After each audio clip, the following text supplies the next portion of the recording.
In this final part of the interview between James and Patty Carr, they've been married over 50 years as an interracial couple.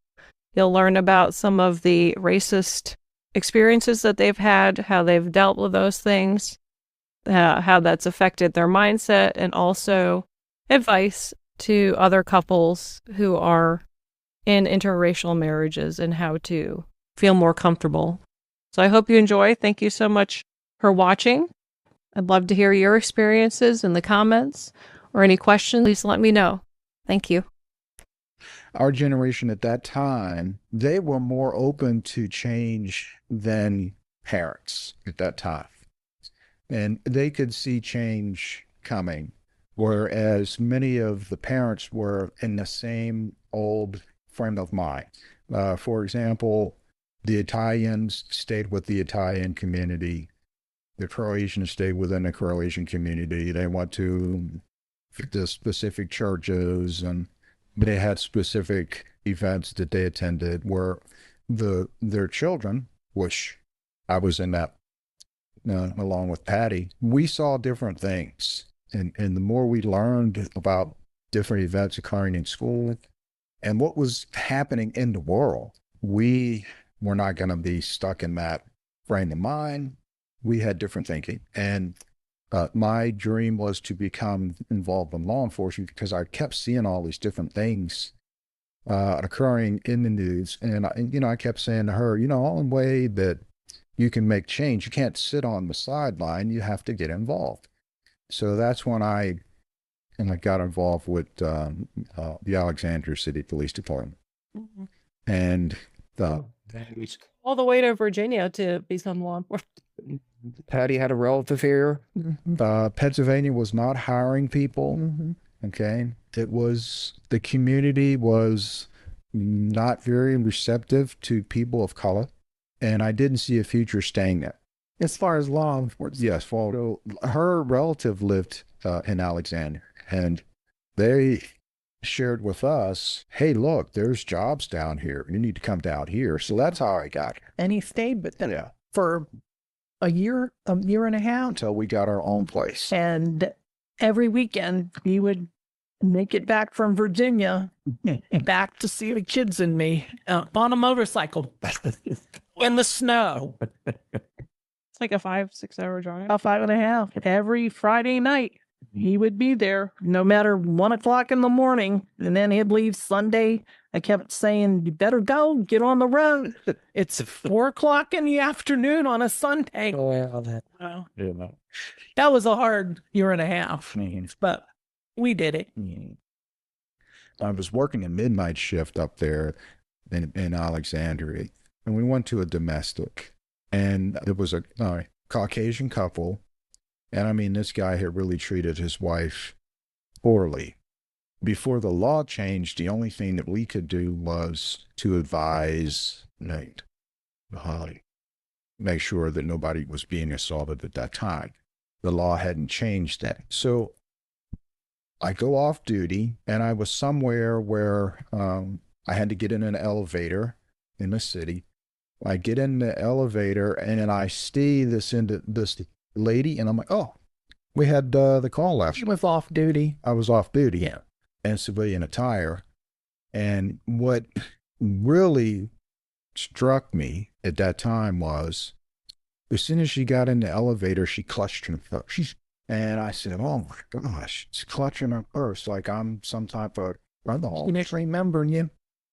She didn't even recognize me. Mm-hmm. I had just interacted with her about 4-5 hours earlier. But it made you more aware. It made us more aware. Yeah.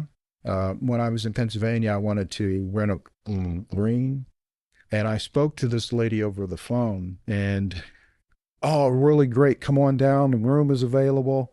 I'm like, oh, I can afford that. That was before we'd been married. And I drive up, park in front of the residence, and I get out the car, and I walk up on the porch, and I knocked on the door, and she saw me, and she said, what do you want?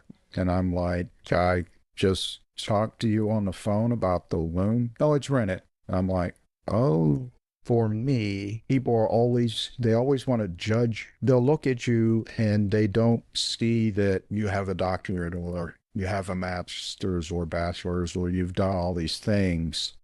They just see that person of color that they don't like. And they tend to say things that are derogatory. For me, you always have to be aware of what people tend to think.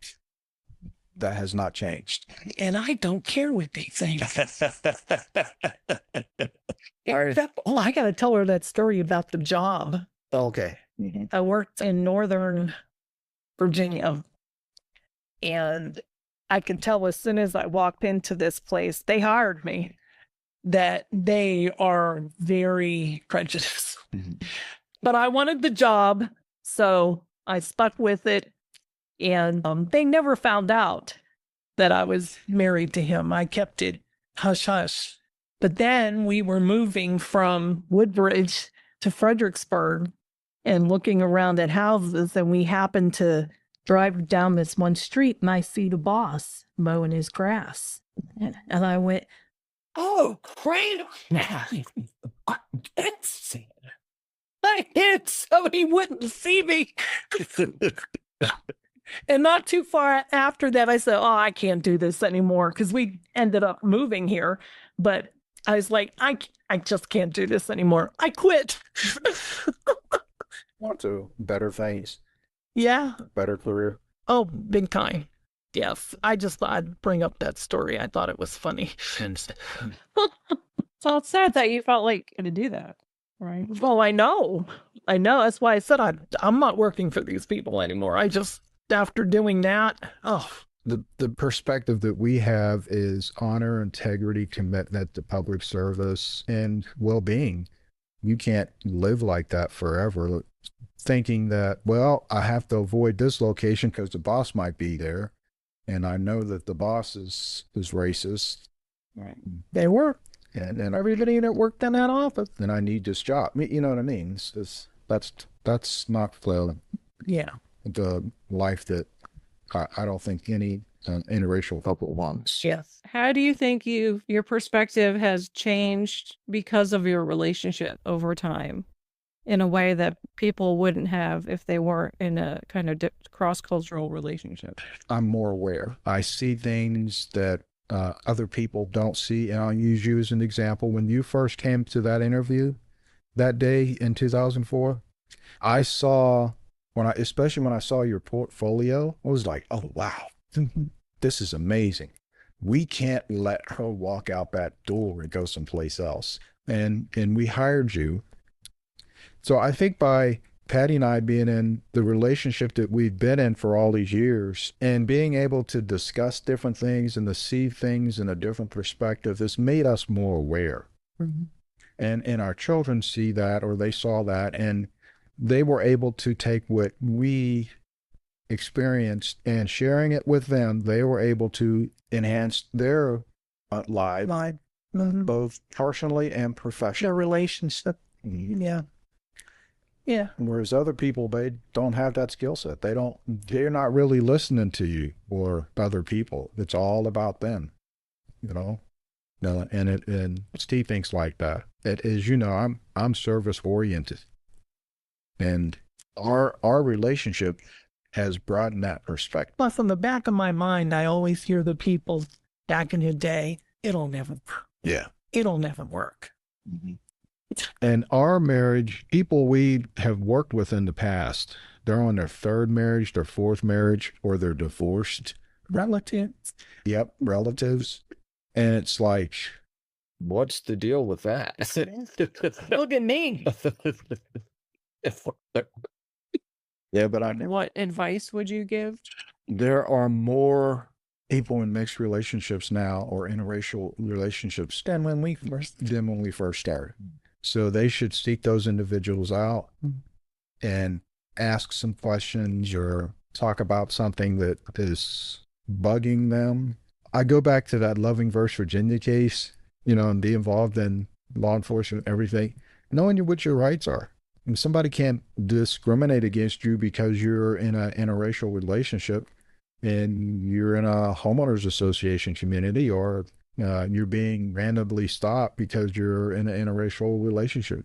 But the important thing is being able to talk to people like us. That would be our recommendation, is that they seek out others who are in those relationships to see what works, what doesn't work, and to continue to be their unique selves. Don't try to put on airs for somebody, or try to be someone that you're not. Right? So Yeah. And sit down with your other person and talk to your family. Have the family come and get to know the person and, discuss your plans for life. be proud of who you are. Don't be bullied. Communicate. Be in your family's life. But we balance each other. I like that's what has really worked for us. If we're going to do something, it's, what do you think? What do you think? Should we do this? Well, what's the pros to doing it? What's the bad side? Yeah, like doing this interview. Yeah, We discussed. What, do you really want to do the answer? What do you think? And if I say it's up to you, he gets not mad. He was like, no, it's not. It's us to both of us. It's a us. You have anything else to add, Patty? Oh, no, he said it all. We said it. We said it. It's always you. Because Not always. well, the majority, I'll say the majority of it. Yes. I must say it's been an